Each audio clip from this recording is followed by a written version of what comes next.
नमस्कार, सुबह के 9 बजने वाले हैं। वक्त है 9 की 9 खबर का। मैं हूं आपके साथ विभा उपाध्याय और बुलेटिन की शुरुआत इस वक्त बड़ी खबर के साथ। पीएफआई से जुड़े मामले में 17 लोकेशंस पर देश भर में छापेमारी इस वक्त की जा रही है। बिहार, उत्तर प्रदेश, मध्य प्रदेश समेत दूसरे राज्यों के कुल 17 ठिकाने हैं जहां पर ताबड़तोड़ ये छापेमारी की कार्रवाई एनआईए की तरफ से होती हुई। बिहार के दरभंगा और मोतिहारी में एनआईए की रेड चल रही है। वहीं बताया जा रहा है कि दरभंगा में 2 जगहों पर छापेमारी की जा रही है। शहर के उर्दू मोहल्ला में डॉक्टर सरिक राजा और सिंगवाड़ा थाना क्षेत्र के शंकरपुर में महबूब के घर पर एनआईए की टीम ने दबिश दी है। वहीं दूसरी ओर मोतिहारी में भी छापेमारी एनआईए की टीम की तरफ से होती हुई। मोतिहारी से चकिया के कुआवा गांव में सज्जाद अंसारी के घर सर्च ऑपरेशन चलाया जा रहा है। बताया जाता है कि सज्जाद अंसारी सऊदी अरब में नौकरी करता है। इरशाद की निशानदेही पर यह छापेमारी की कार्रवाई इस वक्त टीम की तरफ से की जा रही है, जो पहले ही इस मामले में गिरफ्तार किया जा चुका है। और संवाददाता विपिन दास हमारे साथ इस वक्त ज्यादा जानकारी के साथ फोन लाइन पर दरभंगा से जुड़ गए हैं। विपिन, कितनी सदस्यीय टीम जो इस वक्त छापेमारी की कार्रवाई को अंजाम दे रही है? जी, बता दूं कि जो लोकल पुलिस है वो बाहर दिख रही है, लेकिन जो टीम है वो अभी अंदर है और लगातार छापेमारी की जा रही है। दरभंगा शहर के 2 जगहों पर छापेमारी की जा रही है। वहीं बताते चले कि इससे पूर्व भी निरुद्दीन जंगी के घर छापेमारी हुई थी, जिसमें कई तथ्य सामने आए थे, जिसमें 3 और लोग मुस्तकीन और सनाउल्लाह पूर्व में आरोपी रहे और उनके यहाँ भी छापेमारी की गई थी। ये चौथी बार एनआईए की टीम है दरभंगा पहुंची है और निरुद्दीन जंगी जो मुख्य था पटना टेरर मामले में, उसके घर के जस्ट बगल में है डॉक्टर है तारिक रजा, उनके यहाँ भी छापेमारी अभी जारी है। पूछताछ टीम कर रही है। अब देखना है कि क्या निकल के बाहर आता है। जी चलिए, बहुत बहुत शुक्रिया विपिन इस तमाम जानकारी के लिए।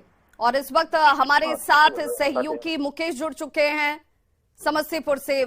मुकेश, चूंकि ये टीम देश भर के 17 ठिकानों पर एक साथ ताबड़तोड़ कार्रवाई कर रही है, यहाँ समस्तीपुर में टीम की तरफ से इस वक्त कार्रवाई जो की जा रही है, क्या जानकारी सामने आ रही है? जी, समस्तीपुर नहीं, मोतिहारी के चकिया में, पूर्वी चंपारण के चकिया में छापेमारी हुई है और कुआं गांव में छापेमारी हुई है, जहां से इरशाद के निशानदेही पर सज्जाद अंसारी जो सऊदी अरब में नौकरी करता है, पिछले 14 महीने से रहकर सऊदी अरब में नौकरी कर रहा है, उसके घर पर छापेमारी हुई है। सज्जाद के भाई से हमारी बात हुई है, सद्दाम से, जिसने बताया कि यहाँ कोई दस्तावेज या फिर कुछ ऐसा कुछ आपत्तिजनक सामान मिला नहीं है, केवल पैन कार्ड और आधार कार्ड जो है वही एनआईए की टीम के हाथ लगी है और उसे ले गई है। और इस मामले में बताया जाता है कि यह कुआं गांव जो है वह मारूफ रियाज जो पीएफआई का सरगना है और ट्रेनिंग का मास्टर है, वह उसका गांव है और उसी के करीबी है यह, और उसके बाद से छापेमारी हुई है। जी बिल्कुल, तो इरशाद की निशानदेही पर जो जानकारी और इनपुट्स मिले हैं उसके आधार पर ये कार्रवाई देखिए दरभंगा और मोतिहारी दोनों ही जगहों पर इस वक्त एनआईए की टीम की तरफ से की जा रही है। बहुत बहुत शुक्रिया आपका इस जानकारी के लिए। और हमारे सहयोगी पटना से अमित इस वक्त हमारे साथ जुड़ चुके हैं। अमित, चूंकि दरभंगा और मोतिहारी ही सिर्फ नहीं, देश भर के कुल 17 ठिकाने बताए जा रहे हैं जहां पर एनआईए की टीम की तरफ से ये कार्रवाई हो रही है। ये माना जाए कि पीएफआई जिसने अपनी जड़ों को फैला रखा है, उस पीएफआई की जड़ को कमजोर करने के लिए, इसके नेक्सस को तोड़ने के लिए एनआईए लगातार इनपुट्स के आधार पर कार्रवाई कर रही है।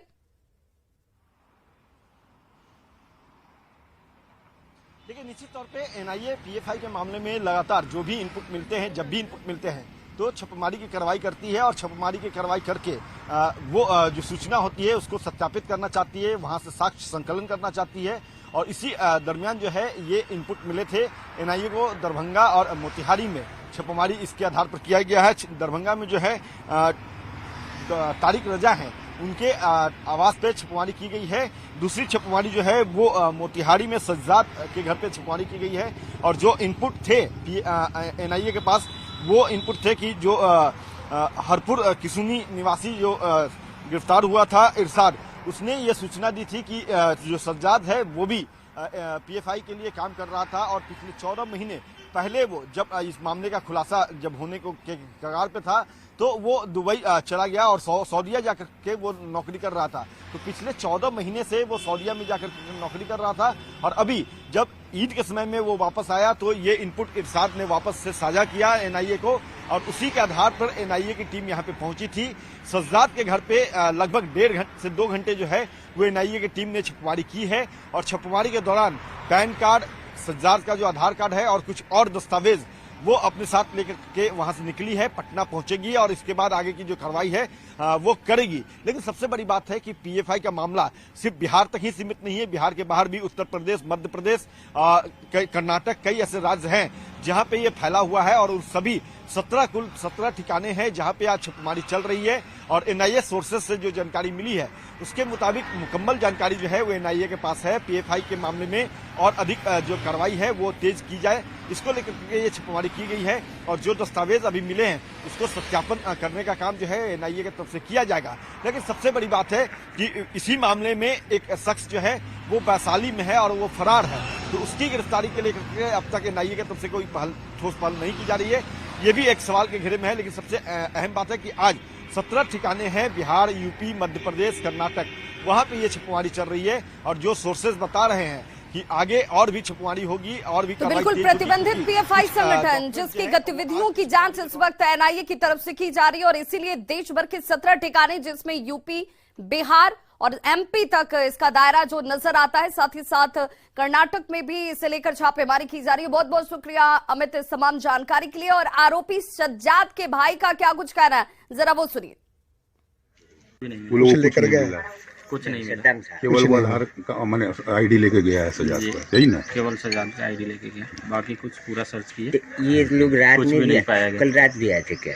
नहीं, आज ही सुबह में, सुबह 5 बजे ऐसा सूचना मिला। वहीं बड़ी खबर झारखंड के रामगढ़ से आ रही है, जहां पर पटना से रांची जा रही बस दुर्घटनाग्रस्त हो गई है। हादसे में 2 लोगों की मौत हुई है, 14 से ज्यादा यात्री घायल बताए जा रहे हैं। 4 घायलों को फिलहाल बेहतर इलाज के लिए रेफर कर दिया गया है। बख्तियारपुर से रांची ये बस जा रही थी, जिस दौरान हादसे का शिकार हुई। 4 गंभीर घायलों को रिम्स रेफर किया गया। तेज रफ्तार ट्रेलर ने बस में जोरदार टक्कर मारी, जिस वजह से 2 लोगों की मौत हो चुकी है। 14 से ज्यादा लोग घायल बताए जा रहे हैं।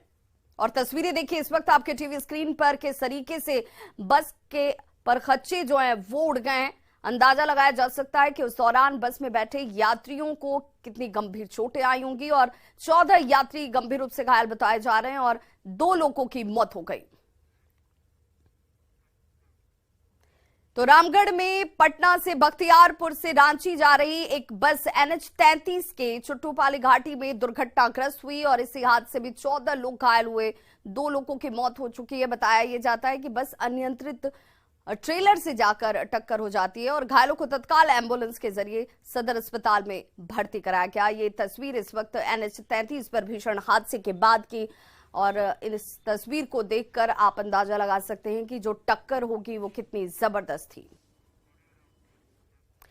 पूर्व सांसद आनंद मोहन की रिहाई का रास्ता साफ हो चुका है। विधि विभाग ने नोटिफिकेशन जारी कर दिया। आनंद मोहन पर भीड़ के साथ मिलकर गोपालगंज के जिलाधिकारी जी कृष्णैया की हत्या का आरोप था। बेटे और शिवहर से विधायक चेतन आनंद की सगाई हुई और उसी दिन सरकार ने जेल से उनकी रिहाई का नोटिफिकेशन भी जारी कर एक बड़ा तोहफा आनंद मोहन और पूरे परिवार को दिया है। आनंद मोहन 15 अप्रैल से पैरोल पर जेल से बाहर हैं। अब कागजी प्रक्रिया पूरी होते ही आनंद मोहन स्थायी तौर पर जेल से बाहर आ जाएंगे।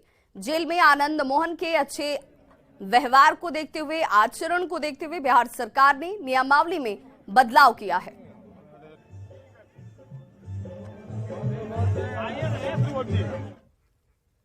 तो बेटे की सगाई के मौके पर रिहाई का नोटिफिकेशन जारी होने पर पूर्व सांसद आनंद मोहन ने खुशी जाहिर की और सरकार का आभार भी जताया।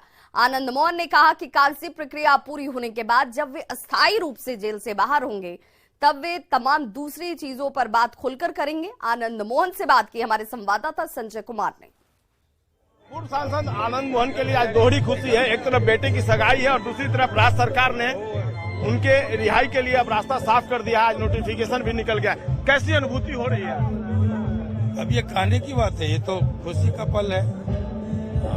आज नोटिफिकेशन भी जारी हो गया विधि विभाग ने, अब अस्थायी रिहाई का रास्ता भी साफ हो गया जी। तो कैसा लग रहा है? आप लोगों से मालूम हुआ कि लिस्ट जारी हुआ है, उसमें मैं भी हूँ। पहली प्रतिक्रिया बेटे की सगाई पर रिहाई का पैगाम आया तो हम राज्य सरकार और मुख्यमंत्री को भी धन्यवाद देंगे आपके माध्यम से। और ये डबल खुशी का समय है।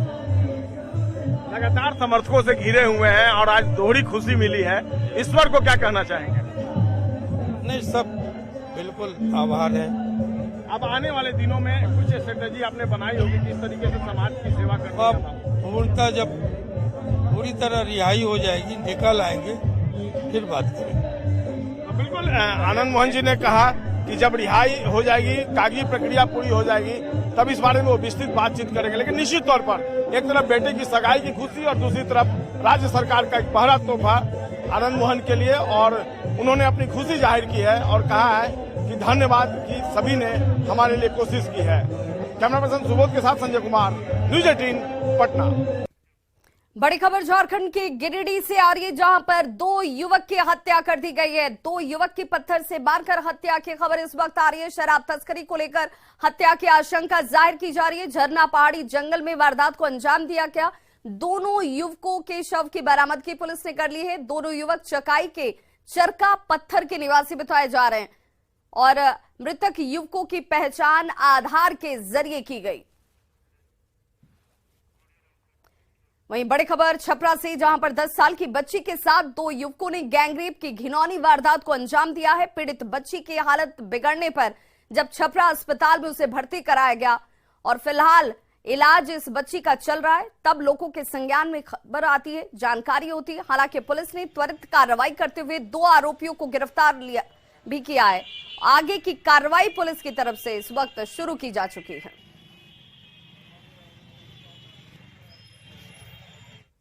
बड़ी खबर जमशेदपुर से, स्कूल में कोरोना विस्फोट हुआ है। एक ही स्कूल के 46 छात्राओं को कोरोना जांच में पॉजिटिव पाया गया है। चाकुलिया के कस्तूरबा गांधी स्कूल का ये मामला, जहां पर सभी छात्राओं को स्कूल में ही अब आइसोलेट किया गया। 235 छात्राओं की जांच में 46 पॉजिटिव छात्राएं जो हैं वो सामने आई हैं। जमशेदपुर से बड़ी खबर, तो कोरोना लगातार इस वक्त संक्रमण के तौर पर लोगों के बीच और केसेस लगातार बढ़ रहे हैं, संक्रमितों की संख्या बढ़ रही है, यानी लोगों की तरफ से लापरवाही बढ़ती जा रही है। और इस वक्त चाकुलिया के स्कूल का यह मामला जरूर चिंता पैदा करता है। सभी छात्राओं को फिलहाल आइसोलेट किया गया है। 46 पॉजिटिव छात्राएं जिन्हें आइसोलेट किया गया है स्कूल में ही। तो 235 छात्राओं की जांच की गई थी, जिनमें 46 पॉजिटिव छात्राएं मिली हैं और उसके बाद इन सभी को फिलहाल आइसोलेशन में रखा गया है। स्कूल में कोरोना विस्फोट के बाद सभी के अंदर चिंता। हजारीबाग के पाराटांड टोला में सोमवार को निर्माणाधीन कुएं में चाल धंसने से मजदूर दब गए। ये सनसनीखेज वारदात इचाक के भुसाई गांव में हुई, जहां पर मनरेगा के तहत कुएं की खुदाई की जा रही थी। खुदाई का काम पूरा हो चुका था। 12 से 13 मजदूर कुआं बांधने में जुटे हुए थे और तभी अचानक से चाल धंस जाती है और कई मजदूर मिट्टी के मलबे में दब गए। स्थानीय ग्रामीणों की मदद से रेस्क्यू ऑपरेशन शुरू किया गया और मलबे में दबे 5 मजदूरों को बाहर निकाला गया। 3 घायलों को अस्पताल ले जाया गया, जबकि 1 मजदूर की मौत हो गई। मलबे में अभी भी कुछ मजदूरों के दबे होने की बात कही जा रही है। रेस्क्यू ऑपरेशन अभी भी जारी है। पीड़ित परिजनों के मुआवजे की मांग की जा रही है। वहीं रेस्क्यू ऑपरेशन में प्रशासन की ओर से कोई मदद नहीं की जा रही। और संवाददाता सुशांत सोनी इस वक्त ज्यादा जानकारी के साथ फोनलाइन पर जुड़ चुके हैं। सुशांत, अभी भी आशंका जाहिर की जा रही है कि मजदूर दबे हो सकते हैं, क्या अब जिला प्रशासन ने रेस्क्यू का काम शुरू किया है?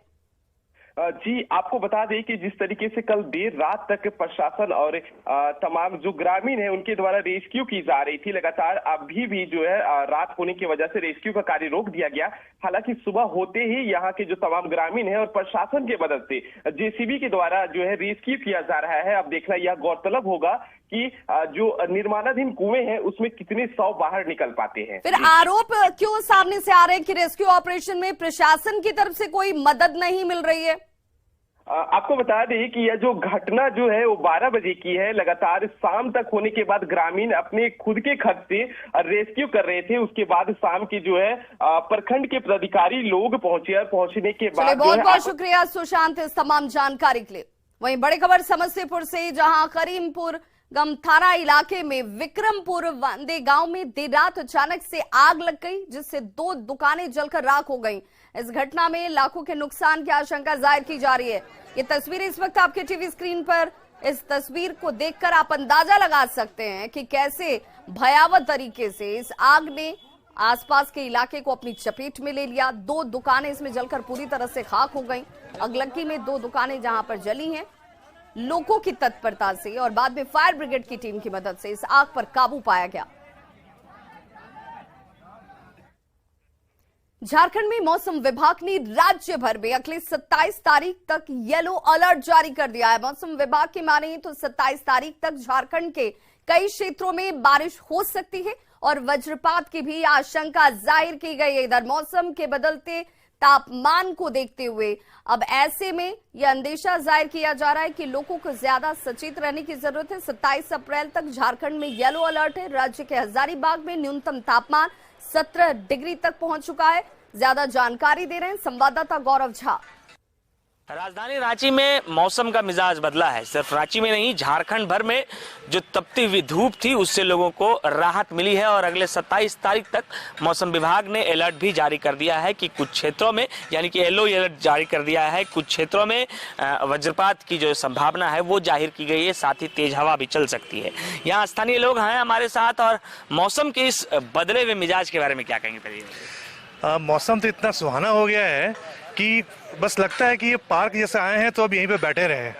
हम लोग पहले धूप थी तो बहुत सुबह आना पड़ता था, अर्ली आना पड़ता था, लेकिन अब हम लोग आराम से आते हैं 6 बजे और मौसम का मजा के साथ पार्क में, जिम में एंजॉय करते हैं। कहा जाता है कि रांची का मौसम हमेशा सुहाना होता है भैया, लेकिन बीच में गर्मी बहुत ज्यादा था, अभी कैसा लगा? देखिए फिलहाल तो ये एंकर साहब ने जो भी बोला कि रांची का मौसम बिगड़ रहा था कुछ दिन पहले की बात है। एक्चुअली हुआ क्या था कि रांची ऐसा कभी है ही नहीं कि आपको गर्मी का फील होने देगा। रात भर आपको मतलब कि पंखा के तक रहना ही है, लेकिन सुबह आपको एक ब्लैंकेट की जरूरत होती है। और रांची का वेदर तो मैं आपको वर्ड में एक्सप्लेन नहीं कर सकता, क्योंकि यहाँ का जो वेदर होता है आउट ऑफ हर एक जगह से बेहतर होता है, क्योंकि रांची का वेदर बहुत ही बेस्ट होता है। और यहाँ का बहुत गर्मी था, अभी कुछ दिनों से राहत। हाँ, कुछ दिनों से राहत है, लेकिन सर इतना जान लीजिए कि मॉर्निंग में हमेशा ये राहत वाली ठंडी होती है, अच्छा होता है यहाँ का मौसम सबसे बेहतर। तो ये रांची का मौसम का फिलहाल हाल है। हालांकि कुछ दिन पहले जब गर्मी थी उसके बाद जो मौसम ने करवट ली है, तो न्यूनतम तापमान की अगर हम बात करें तो कुछ क्षेत्रों में 17 डिग्री टेम्परेचर तक भी जा चुकी है। वहीं अधिकतम तापमान 35 डिग्री सेल्सियस के तक देखी गई है। वहीं अगर हम बरसात की बात करें तो कल सबसे अधिक बारिश रामगढ़ में देखने को मिली है। गौरव झा, न्यूज़ 18 रांची। और पृथ्वी दिवस के मौके पर आप भी दीजिए अपना योगदान। न्यूज़ 18 की मुहिम इंडिया पेड़ लगाओ से जुड़िए। जी हाँ, एक पेड़ लगाइए और पेड़ के साथ अपनी तस्वीर सेल्फी यानी कि ट्री फी लीजिए और अपनी ट्री फी #News18 ट्री फी के साथ अपने सोशल मीडिया अकाउंट पर अपलोड कीजिए। इस मुहिम में भाग लेकर आप भी जीत सकते हैं